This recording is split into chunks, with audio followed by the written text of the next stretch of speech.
चिंता बढ़ी जाइए लेबानन स्थिति को लेकिन नाटो यूरोपीय संघ चीन हस्तक्षेप कर मंदाकिनी कहले जे मुंड जो समय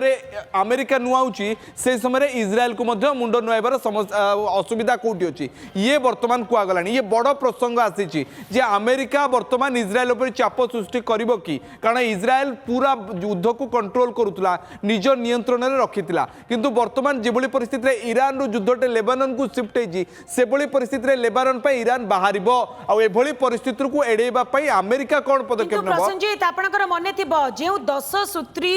चुक्ति देइथिला ईरान अमेरिका को एथिरे गोटे चुक्ति रहितिला जे लेबानन उपरे आक्रमण हेबो नाही किंतु इज्राएल वर्तमान कंटिन्यूअसली लेबानन उपरे आक्रमण करि चलिछि ये अमेरिकार चुप बा डोनाल्ड ट्रम्प जिते समय धरी चुप रहिले ये जिनसटे से 10 टिकिया सूत्र दिया हरमुज को लेकिन ट्रम्प हाँ कले क्षतिपूरण को लेकिन हाँ कहले लेबानन प्रसंग को लेकिन चुप रहिले आउ से प्रसंग से लैकुनाटी को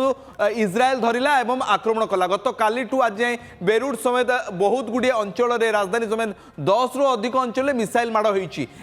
मिसाइल माड़ फल लेबानन बर्तमान मिसाइल सहर बोलिकी कुगला अर्थात लेबानन गोटे छोटिया राज्यटे आम अनुमान कर देशटे किंतु ओडिशा भली गोटे छोट ओडिशार भी आहुरी छोट राज्यटे तो सेठ 13 रु 14 लाख जनसंख्या भितर देशर अवस्था